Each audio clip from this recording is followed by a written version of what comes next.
Most karate styles teach you to stand your ground. Ashihara teaches you to disappear. In Kyokushin, the stronger fighter usually wins. In Ashihara, the smarter one does. Born from rebellion, forged in discipline, Ashihara karate is not just a style. It's a system built on movement, deception, and control. And it all starts with one word: Sabaki. Ashihara karate is not just another branch of karate, it's a conscious departure, a deliberate rethinking of how a martial art should function in the real world. It was created in the late 1970s by Hideyuki Ashihara, once one of the brightest rising stars in Kyokushin. But Ashihara saw cracks in the system, and unlike many, he didn't look away. He believed that karate had become too rigid, too formalized, too removed from the dynamics of real combat. Fighters were brave and powerful, yes, but they were walking straight lines, trading pain for pain, missing the essence of strategy. Ashihara envisioned something else, a style that would reward not just toughness, but timing, not just strength, but decision-making, a karate where footwork, angles, and adaptability were more important than brute force. He took the bones of Kyokushin, stripped away what he saw as unnecessary rituals, and built something leaner, more dynamic. At the core of this system was Sabaki, a principle of movement, evasion, and control. Ashihara karate wasn't designed to prove how much punishment you could take. It was designed to prove how efficiently you could end a fight. But Ashihara's approach wasn't just technical, it was pedagogical. He introduced clear rank-based progression, a modular teaching method, and structured sparring formats that mimicked real fighting scenarios without degenerating into chaos. The style quickly gained followers, not because it promised toughness, but because it offered clarity. Clarity of purpose, clarity of technique, clarity of outcome. Today, Ashihara karate remains one of the most intelligently structured full-contact systems in the world. It doesn't chase tradition for its own sake, but it honors what works and refines what doesn't. It is modern karate, but not disconnected from its roots. It is rational, it is adaptable, and above all, it is alive. Sabaki is the beating heart of Ashihara karate. The word sabaki in Japanese means handling, dealing with, or managing. In martial arts, it refers to the act of skillfully managing an attack, not by clashing with it, but by neutralizing it through movement. In combat, Sabaki becomes this: don't absorb force, redirect it. Don't block power, step past it.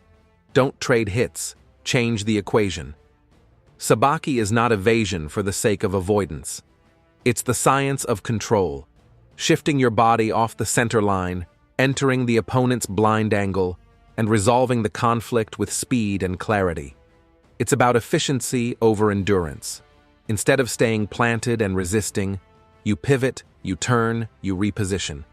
You make the opponent commit to a mistake, then you finish. In Ashihara, Sabaki is not a trick. It's a method. It's drilled, refined, and internalized until it becomes instinct. And once you understand it, you'll never look at karate the same way again. Though Ashihara and Kyokushin share a full-contact spirit, their rules, objectives, and strategies differ drastically. In Kyokushin, strikes to the head with the fist are prohibited. Clinching, grabbing, and throws are not allowed.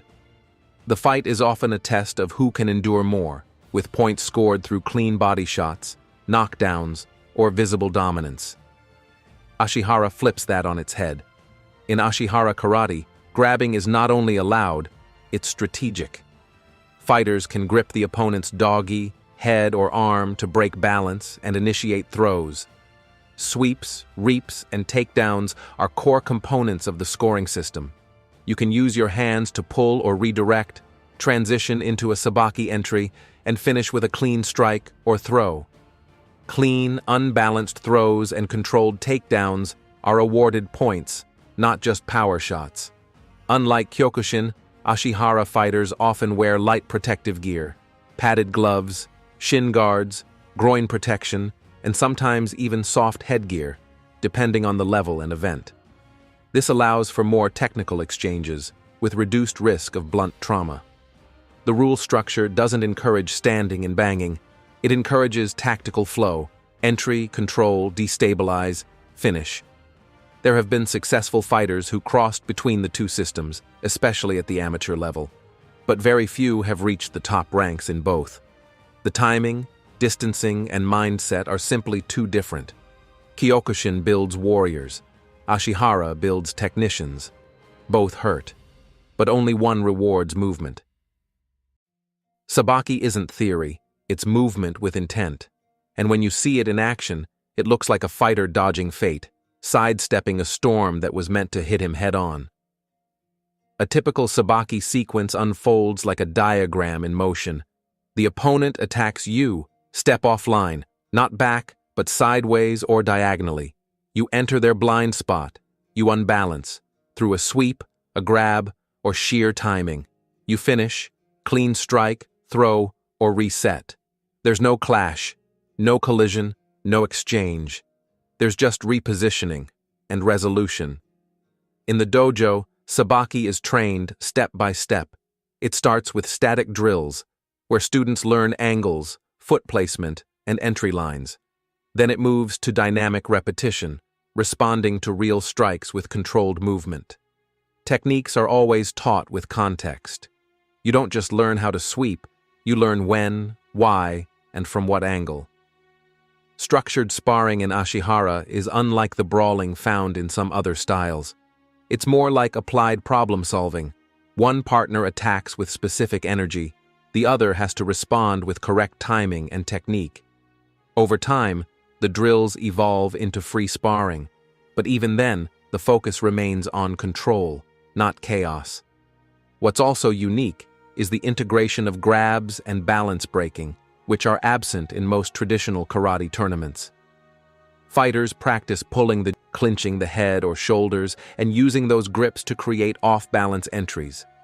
And because the goal isn't just to hit harder, but to move smarter, positioning, timing, and entry precision are drilled daily.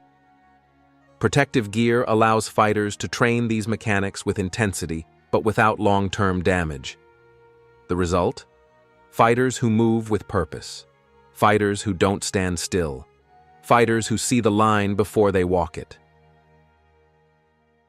Ashihara karate didn't remain an island.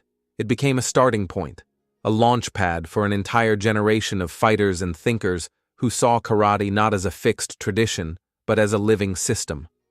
From Ashihara came Enshin Karate, founded by Joko Ninomiya, one of Hideyuki Ashihara's top students. Ninomiya took the core of Sabaki and refined it into the Sabaki Challenge, a full-contact tournament built around angle entry, throws, and strategic control. Then came Sabaki, founded by Kazuyoshi Ishii, another Kyokushin student influenced by Ashihara's structural thinking. Ishii took the idea of intelligent karate and applied it to professional full-contact events, with rules designed for spectators, not just students. Out of Sabaki came something bigger. In 1993, Ishii organized the first K1 World Grand Prix, an event that would redefine striking sports worldwide. K1 allowed punches to the head, clinch control, knees, and low kicks, a fusion of karate, kickboxing, and Muay Thai. But the philosophy underneath?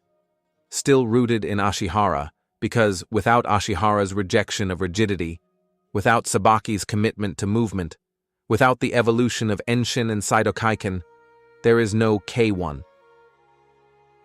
This is where Ashihara's part of the story ends, but the journey doesn't stop here. In the next episode, we follow what came after: Enshin Karate, Sabaki, the rise of K1, from dojos to global arenas, from angled entries to flying knees. We'll trace how Sabaki became the foundation of modern striking. So if you want to see what happened when karate went pro, subscribe, turn on the bell, and don't miss what's coming next. If you want to go deeper, support the channel on Patreon or join right here on YouTube for behind-the-scenes access, training clips, early chapters from my upcoming book, and more. And speaking of the book, The Way of the Empty Hand is on the way. A full journey through the legends, the lineages, and the forgotten roots of modern karate. Stay tuned. And if you haven't seen the full story of Hideyuki Ashihara, click the card above. Because before there was a system, there was a man who walked away from the mountain to build something of his own.